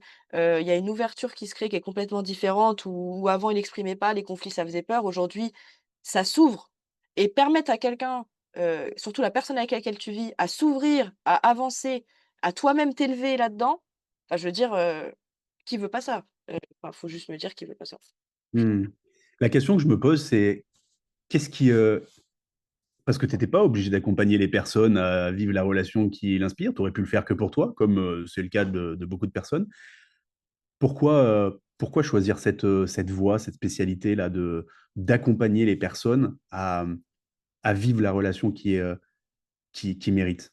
Le vrai problème, c'est que les personnes ne voient pas à quel point ils ont une responsabilité et du pouvoir sur le fait de changer leur relation et moi, je trouve ça hyper important de le faire. Donc si j'ai voulu faire ça, c'est juste pour permettre aux femmes de voir qu'en fait, non, elles sont pas victimes des hommes ou victimes de la vie ou, dépendance affective pour toujours. Non, tu peux créer ce que tu veux, même si ça prend du temps. Il y a besoin de temps, hein, il y a besoin aussi d'accueil, de plein de choses. En tout cas, c'est possible et pour moi, c'était hyper important de montrer, bah, que oui, c'est possible et je suis pas une miraculée, j'ai pas juste de la chance parce que ça, c'est beau à chaque fois: «Oh bah, tu as de la chance, tu as un mec, il est super». Ouais, ouais, mais tu sais pas, t'inquiète pas, le coco là et puis moi, on a quand même bavé avant d'en arriver là. Je donc de pouvoir montrer le chemin à d'autres personnes, je trouve que c'est hyper, hyper puissant et puis en plus, enfin, c'est hyper touchant quand tu diffuses ça et tu te dis, enfin, on n'a qu'une vie en vrai, on repartira pas avec, notre argent, notre matos, non, tu repars par contre, bah, tes souvenirs, tu les oublies jamais, tes relations, tu les oublies jamais. Les vrais trucs quand tu as quelqu'un qui part, tes vrais regrets, c'est de pas avoir dit quelque chose, c'est de pas avoir fait quelque chose avec quelqu'un. C'est tous ces trucs-là qui sont hyper importants. Donc moi je nourris juste bah, le truc, le plus important pour moi et même pour chaque personne, c'est d'avoir des belles relations. Qui se dit un matin, «Bon, bah, tiens, si j'allais niquer la relation avec mon fils, tiens, si j'allais niquer la relation avec mon mari?» Non, personne. Tout le monde se dit: «Comment est-ce que je peux faire mieux?» même si on s'y prend mal, même si on a notre histoire, mais Qu'est-ce qui fait que toi, Charline Michelet, du coup, tu as voulu être cette guide pour les autres? parce que, moi, j'ai vu ma mère tellement pas bien, quand elle était en dépression, dans ses relations, Mm. justement avec, heu même mon père, donc mon père qui était assez absent, même émotionnellement. Ma mère, je pense qu'elle était dans une attente aussi d'avoir, mon père présent, pour la famille et cetera, chose que lui, c'est pas son truc, c'est pas sa valeur number one, même s'il nous aime, hein. Mais, d'avoir se mettre mal dans ça, de d'avoir une autre relation, de s'être marié très vite, dépendance affective, à fond, jusqu'à, voilà, je vais pas tout te raconter sur sa vie, mais c'était très, très, très compliqué et ça allait très, très loin et ça m'a énormément touchée de voir ma mère aussi mal, alors qu'elle est tellement, c'est juste une super personne qui a juste besoin, de voir que ce qu'elle l'est, et moi je l'ai vue se détruire et c'était horrible et même encore aujourd'hui, je En je quoi c'était difficile pour toi, ça, justement, de voir ta mère se détruire, être si mal? En quoi c'était difficile pour toi, ça? bah, parce que derrière, c'est les enfants qui en pâtissent. C'est-à-dire que c'est l'image après, du couple que moi j'ai vu, bah, il a fallu tout remodeler après, moi de mon côté et je me dis, en vrai, si ma mère avait eu des parents qui prenaient ses les responsabilités, si ils avaient, une conscience émotionnelle, si ils savaient être en relation, parce que ça s'apprend en fait, il faut arrêter de croire que ça c'est inné. Je fais s'ils avaient su tout ça, s'ils avaient su écouter, s'ils avaient su être, à l'écoute émotionnellement, bah, en fait, elle en serait pas forcément là ou peut-être qu'elle en serait là, mais en tout cas, je me dis que ça augmenterait les chances si les gens s'éduqueraient un peu plus sur les relations et ça me fait de la peine de voir que, beh, elle fait juste que répéter un schéma qu'elle a vu, Mm. sans avoir de pouvoir quelque part. Donc moi, je suis là pour, montrer qu'il y en a. Il y en a quelque part. Donc finalement, ce que je comprends, et c'est ce qui est très beau d'ailleurs dans ce que tu partages, c'est que le fait d'avoir vu ta mère aussi mal, avec un père absent en plus, ça t'a fait manquer d'énormément de soutien émotionnel. Ça t'a fait être une enfant parentifiée. Et c'est ce qui fait qu'aujourd'hui, du coup, tu as envie d'être cette guide pour les autres. C'est ça. Je l'incarnais déjà depuis longtemps, je pense, mais juste d'une manière un peu abrupte. Comme je disais, très très violente, hein. Ma mère, quand elle recevait des appels de son mec là, dans le supermarché et qu'ils étaient à moitié embrouillés, moi je disais à ma mère: «Mais c'est bon, raccroche, c'est un connard!» J'avais 13 ans. Mm. Mais c'est, déjà depuis longtemps, je savais que je savais juste j'avais pas la conscience et la compréhension et toutes les connaissances que j'ai aujourd'hui, mais par contre, on ressent depuis tout petit des choses. Heu, on ressent des trucs, c'est juste que j'ai appris à mettre des mots dessus et à être moins en colère vis-à-vis d'elle, mais plus dans l'amour, bah, de ce qu'elle a fait, ce qu'elle a construit. Je sais qu'elle a fait de son mieux. J'explique un peu plus ça dans le programme justement, ce questionnement-là, parce que tout est en lien aussi avec nos parents, ce qu'on a vu. C'est assez compliqué, des fois, bah, de créer une relation qui nous inspire quand, notre modèle, c'est pas du tout ce qui nous inspire. Parce que bizarre: «Ah, c'est bizarre, tu t'attires la même chose. Ah, c'est trop Mm. drôle». Mais, mais ouais, voilà, bref. Génial. Merci pour tout ce que tu nous as partagé. Euh, Avant qu'on termine, j'aimerais parler un petit peu de vision, d'avenir. Où est-ce que tu te vois dans 5 ans, dans 10 ans? Moi, j'aimerais bien, avoir des enfants avec mon chéri d'ici là. OK. J'aimerais, pouvoir, plus, voyager. Alors, je dirais, voilà, rester 6 mois à des endroits, pouvoir être, vraiment digital nomade, mais, pas trop. Genre, je vais pas déménager tout le temps, mais 6 mois à un endroit, changer d'endroit, faire découvrir le monde un peu plus, faire des conférences, ouais, pour partager tout ça. Continuer, bah, d'accompagner, les personnes sur d'autres domaines, sur, bah, la relation, mais peut-être plus tard le business, je sais pas. En vrai, ça m'inspire quand même un petit peu, mais j'en suis pas là pour l'instant. Voilà, j'aimerais, partager plus de moments avec ma famille, avec mon père aussi. J'espère que j'aurai fait des voyages avec mon père, parce que mon père, du coup, vu qu'ils ont 23 ans d'écart, il est pas très jeune, du coup, logiquement. OK. Donc j'aimerais profiter un peu de lui, pouvoir plus le voir aussi. Donc avoir des enfants avec ton chéri, continuer finalement le parcours entrepreneurial que tu as commencé, faire plus de conférences, pouvoir voyager, mais de manière, voilà, quelques mois à un endroit, quelques mois à un autre. Ok, pouvoir te rapprocher de ta famille aussi. Ouais, voilà, pouvoir partager des moments, j'aimerais bien, voilà, avoir les moyens en tout cas de pouvoir, partager des moments Hmm.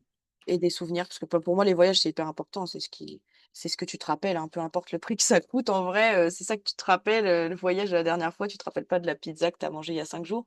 Hmm. Mais voilà, je trouve que c'est hyper important et C'est des puis, bah, beaux ancrages. C'est des beaux ancrages, ouais. mmh et de continuer de développer partage de coach du coup, parce qu'on n'en parle pas depuis le début, mais si partage de coach avec, du coup, Asiliance Coaching, tout ça, qu'on puisse, développer un peu plus. Parce que je sais que chacun, a une zone, de génie à partager. Moi, je partage plein de trucs là sur la relation avec mon histoire, mais c'est vrai que tout le monde a une histoire, tout le monde a un vécu et tout le monde peut, diffuser des choses qui sont hyper importantes et impactantes donc Et justement, tu dirais que c'est quoi, toi, ta force, ta zone de génie? moi, ma zone de génie, Ouais, c'est mmh, des choses qu'on a pu voir ensemble en plus. pour moi, c'est que je suis prête à vivre tout l'inconfort possible pour avancer. Genre, déjà, j'arrive à petit à petit, avec du temps, lâcher les choses pour juste avancer. Je suis prête à regarder là où personne veut regarder parce que c'est tellement important pour moi. Donc ça, c'est vraiment une force. Une force aussi, c'est que je suis prête à aller vers le conflit même si ça dérange.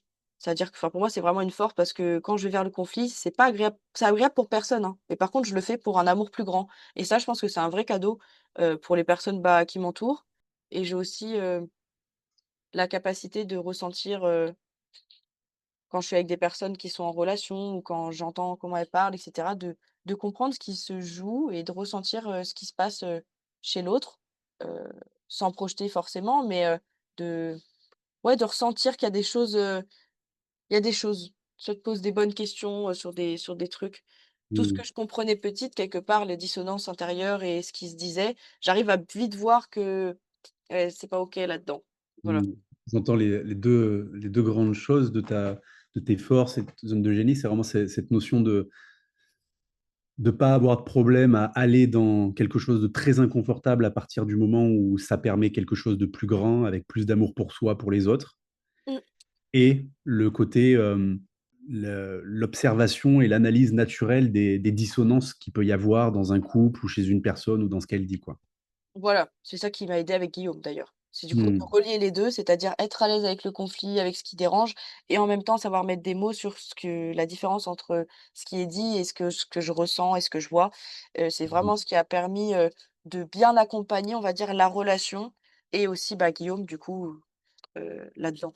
Et j'imagine que ça doit être une vraie force aussi dans tes accompagnements, du coup, Oui, alors ça bouscule un peu, mais oui, bah, c'est sûr, parce qu'il y a aussi beaucoup de soutien aussi, hein, c'est pas forcément facile aussi, hein. bien Là, je sûr. suis un peu brute là dans ce que je raconte, mais il y a beaucoup d'écoute aussi, hein. Même pour Guillaume, sur, quand on a évolué, comme dans les accompagnements. Tu tu peux pas, il y a pas de c'est pas magique, quoi. Je veux dire, Hmm. il y a vraiment un accueil aussi des choses qui est hyper, hyper importante. Tu passes pas de quelqu'un qui s'est fait violer, qui a eu des violences et cetera et qui était détruit à, 1 mois plus tard, boum. Non, Hmm. ça demande du temps, d'intégrer des choses, mais en tout cas, ce qui une chose est sûre et certain, c'est que c'est possible. C'est juste possible. Génial, génial. Est-ce qu'il y a un moment clé ou une rencontre qui a marqué un tournant dans ta vie ou ta carrière professionnelle? Alors si j'en trouve d'autres que ceux que j'ai déjà dit, parce que du coup, bah, il y a eu cette rencontre avec cette nana sur les réseaux, heu, du coup, qui m'a créé le déclic de rentrer dans le monde de l'entrepreneuriat, mais du coup de me poser des questions. Donc ça a été un grand, grand déclic. Après, heu, bah, ça a été de signer l'école de coaching parce que du coup, bah, c'est ça qui m'a permis en fait, pendant les 1 an après hop, j'ai rencontré la relation et j'ai juste appliqué inconsciemment les concepts et puis, enfin tous ces trucs-là. Ça, Génial. Donc, c'est vraiment un effet domino, hein, plein de trucs même, bah, par exemple, quand j'ai rencontré mon amie, Christelle, le vrai hasard, on m'a offert une place, j'ai rencontré Christelle, aujourd'hui c'est une super amie, j'habitais chez elle, heu et ça m'a apporté énormément de soutien aussi, donc c'était une super rencontre. Après, bah, toi aussi on s'est rencontrés au coworking et après, je sais même plus comment ça s'est passé, mais des fois les choses elles demandent du temps, hein, mais ça a pas été un déclic instantané avec toi, au début. C'est plus venu par la suite. du coup, il y a eu cette personne qui t'a fait découvrir le marketing de réseau, qui t'a ouvert à d'autres possibilités. Mmh. Il y a, bon, évidemment, il y a les personnes de tes relations qu'on ne cite plus parce qu'on les a beaucoup citées, mais évidemment, elles sont là. Il y a du coup ton amie Christelle. Mmh. Ok. Ouais, ok. Pourquoi Christelle, du coup? Bah, parce que Christelle, pendant que je vivais une période difficile, chez ma maman, c'est elle, qui a été présente et elle voulait absolument que je garde la relation avec ma mère et du coup, j'ai habité chez elle, mais en même temps, on travaillait sur ça. Elle m'a beaucoup soutenue, apporté ce regard, qui fait du bien, de la compréhension. Elle était même, au téléphone des fois quand je m'embrouillais avec ma mère, je me faisais embrouiller, elle était là, donc du coup, ça faisait un peu, un soutien, de la petite fille en moi qui avait besoin d'être entendue, donc elle a été vraiment très présente. Le fameux soutien émotionnel que tu n'avais pas durant l'enfance, si je comprends Ouais, bien. voilà, c'est Mm. ça, donc ça m'a apporté beaucoup. Même Ok. Guillaume, ça m'a apporté énormément parce que d'être tombée sur lui, c'est ça qui a fait que j'ai pu, bah, concrètement appliquer, sans m'en rendre compte, parce qu'on est là, je suis en train d'expliquer mentalement un truc qui s'explique pas, mais d'appliquer tous les concepts, toutes les choses que j'ai intégrées, toutes les choses que j'ai travaillées, hop, de les créer dans la matière quoi, dans la relation. Mm. Donc ça, Ok. c'est hyper important. Génial. Après, tu parlais de moi tout à l'heure. Pourquoi moi? Pourquoi toi? Non, bah, parce que alors je me rappelle plus exactement comment ça s'est passé là, au début quand on a commencé à se reparler. C'est marrant de parler de ça.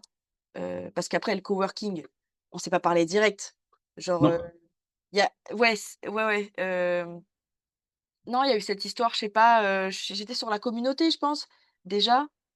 Et Ouais. puis, du coup, on discutait, puis après il y avait mon activité aussi derrière où je cherchais à développer mon activité, donc du coup, on avait pu discuter et c'est là qu'on il y a enfin, tu me diras si tu es d'accord avec ce que je raconte, mais du coup et c'est là que j'ai compris que j'étais alignée avec ce que tu me disais et puis du coup, on s'est rapprochés. Puis après on a passé des vacances et Et du coup, en quoi ça a eu un impact en quoi ça a eu un impact finalement cette rencontre pour toi?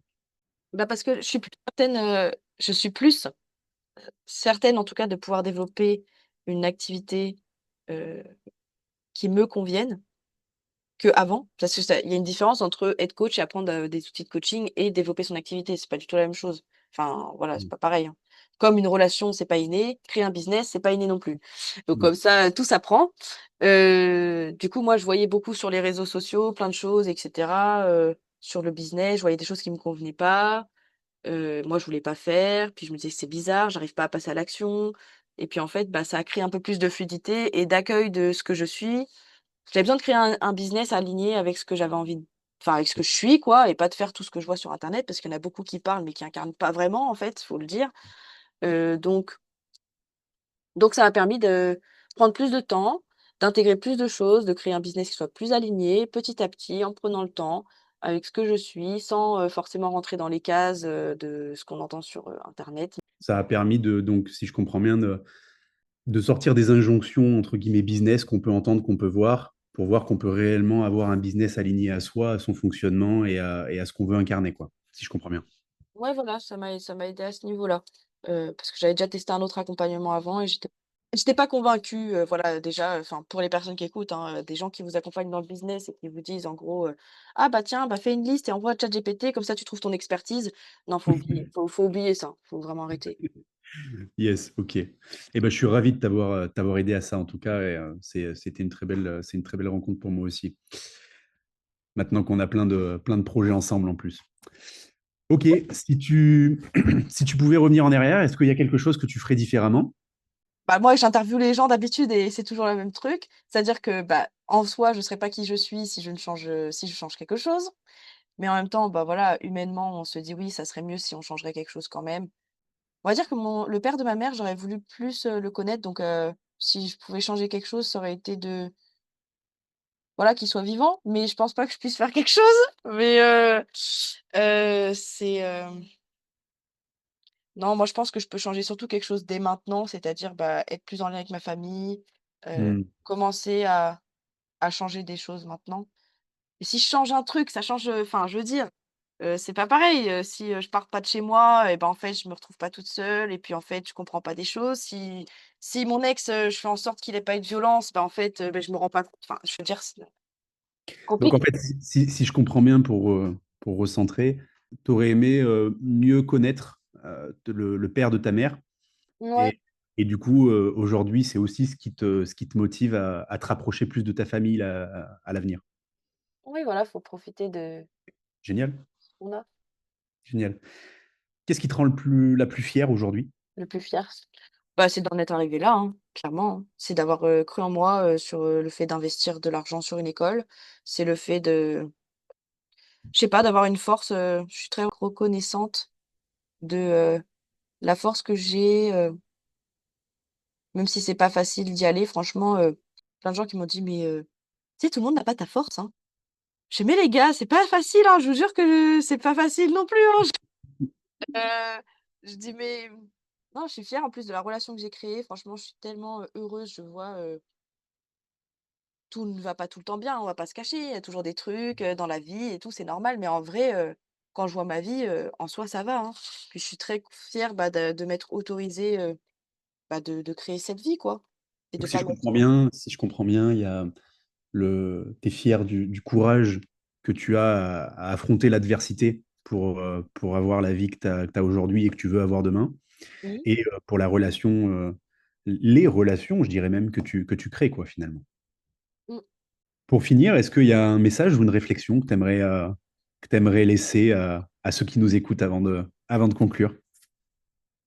Alors, très de manière courte, mais c'est un peu ce que j'ai dit depuis le début, c'est-à-dire, en vrai, arrêtez de chercher à avoir raison dans une relation et allez créer cette relation. Amenez ce que vous voulez dans une relation, heu, voilà et puis si tu sais pas comment, bah, c'est normal parce que c'est pas inné et qu'il y a des choses à faire évoluer, à faire avancer et que, si tu y arrives pas tout seul, bah, c'est évident que c'est essentiel de se faire accompagner. On peut pas tout réussir tout seul donc heu, donc voilà, ça serait déjà pas Génial.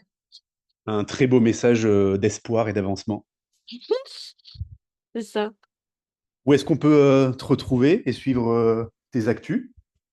Yes, bah, on peut me suivre sur Instagram, donc c'est Charline Michelet pro. Après je suis aussi sur LinkedIn, là je poste pas trop en ce moment et puis après on peut se retrouver, bah, sur Partage de coach, sur les rendez-vous aussi, des ateliers avec Adrien, ici présent et avec Nathalie. Du coup, et puis, bah, par message, hein, vous pouvez m'appeler, aussi. Je vais mettre les références sur le podcast, si jamais il y a besoin. Génial. Bah, en tout cas, merci beaucoup pour cette interview très inspirante, pour ces partages hyper authentiques, hyper sensibles aussi. Très courageux d'en avoir parlé. Je suis sûr que ça va inspirer beaucoup de personnes. Donc, merci pour nous avoir fait découvrir un petit peu plus qui est Charline Michelet, derrière la créatrice de Partage de Coach. Donc, merci beaucoup. Et bah, on se dit à très vite. Yes, bah, merci beaucoup à toi pour cette interview spéciale. Merci, Charline. Et voilà, c'est déjà la fin de cet épisode. J'espère que cette conversation avec notre intervenante a inspiré, donné des clés ou même peut-être une petite étincelle pour avancer vers tes propres objectifs. Chez Partage de Coach, on croit profondément au pouvoir de la communauté et de l'entraide pour aller encore plus loin ensemble. Donc, si cet épisode t'a plu, sache que ce n'est qu'un aperçu. En rejoignant notre communauté, vous pourrez participer à des ateliers exclusifs et interactifs chaque semaine, animés par des professionnels incroyables du développement personnel, du business. Ces ateliers vont plus en profondeur pour t'aider à transformer tes ambitions en réalité. Alors, si tu veux continuer l'aventure avec nous, je t'invite à cliquer sur le lien dans la description pour nous rejoindre. Partage cette opportunité autour de toi, parce qu'ensemble, on peut accomplir de grandes choses. Merci d'avoir été avec nous aujourd'hui et surtout n'oublie pas, tu as en toi ce qu'il te faut pour briller. On se retrouve très bientôt pour un nouvel épisode et d'ici là, prends soin de toi et continue d'évoluer. À très vite.